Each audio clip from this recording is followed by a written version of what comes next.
मुख्यमंत्री देवेंद्र फडणवीसांकडून मराठवाड्यातली पूरस्थिती आणि मदत कार्याचा आढावा. सर्व अधिकाऱ्यांना प्रत्यक्ष फील्डवर हजर राहण्याच्या सूचना. परभणीमध्ये शेतकऱ्यांची पिकं पाण्यात. 8 ते 10 दिवस पिकं पाण्यात राहिल्यानं सडली. हातचं पीक पाण्यात गेल्यानं शेतकऱ्यांचा आक्रोश. बदलापूरमधल्या उल्हास नदीच्या पाणी पातळीत वाढ. उल्हास नदी लवकरच ओलांडणार इशारा पातळी.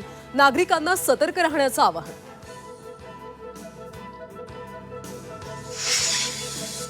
बदलापूरमधलं बारवी धरण यंदा तिसऱ्यांदा ओव्हरफ्लो. धरण क्षेत्रात कालपासून मुसळधार पाऊस. नदीकाठच्या गावांना सतर्कतेचा इशारा. मावळमधलं पवना धरण 100% भरलं. धरणातून 2880 क्युसेकनं विसर्ग सुरू करणार. नदीकाठच्या गावांना सावधानतेचा इशारा. कारवर हल्ला करणारा तरुण शरद पवारांचा कार्यकर्ता. ओबीसी नेते लक्ष्मण हाकेंचा आरोप. तर हल्ल्यानंतर हाकेंना आता वायप्लस सुरक्षा. आशिया कप स्पर्धेच्या फायनलमध्ये भारत पाकिस्तान भिडणार. 41 वर्षांनंतर पहिल्यांदाच रंगणार हाय व्होल्टेज लढत. कोण होणार आशियाचा किंग याची उत्सुकता.